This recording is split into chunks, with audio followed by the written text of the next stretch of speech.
As wonderful as Brighter Days is to sing, even the guy that wrote the song has days where he goes, I gotta be honest, this isn't fun.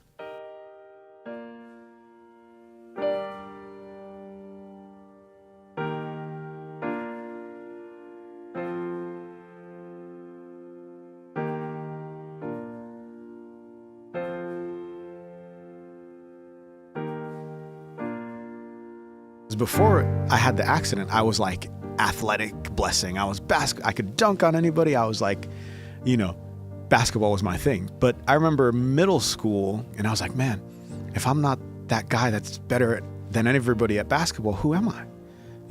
If I'm not the guy that can out physicality anybody, who am I? My identity was wrapped up in being this top 7th, 8th grade athlete, which is in hindsight so narrow.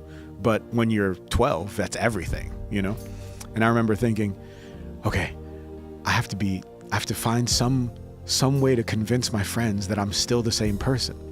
And so I was incredibly uncomfortable, which made other people around me incredibly uncomfortable.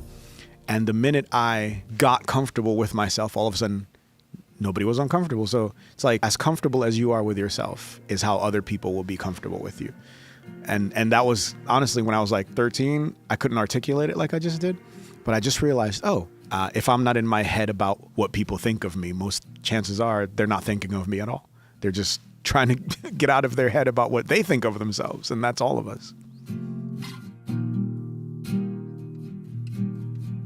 When I was going through everything I was going through as a teenager, obviously I was like, God, what are you doing? This isn't fun at all.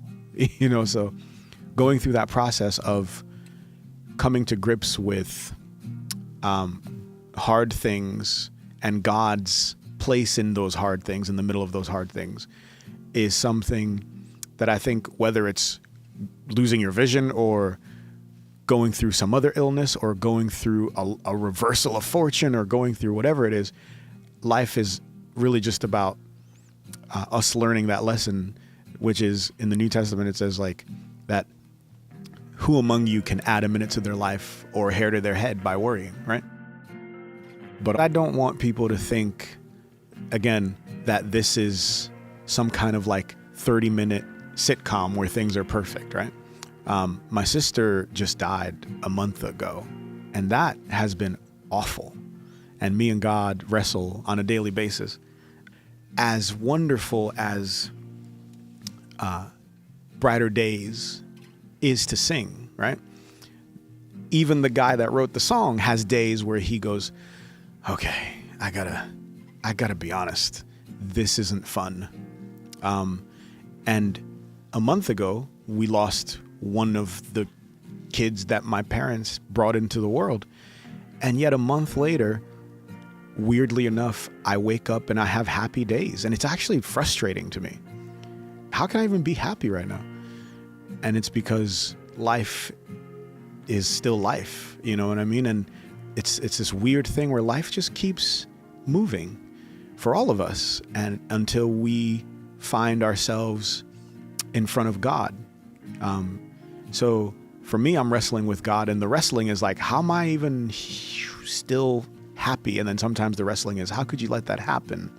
And sometimes the wrestling is, man, I miss her. I think there's a process in life where we go through trials and fires and ups and downs, and in the moment it feels like there's no point to it. But there is a kind of experience with suffering and discomfort that actually makes you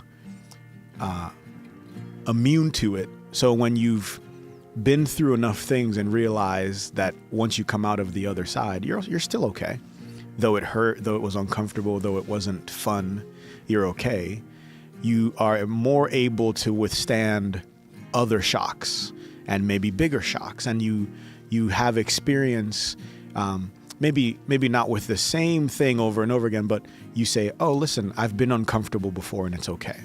And that's a kind of wisdom that is worth having no matter what it costs you to get to, because it makes moving forward much simpler.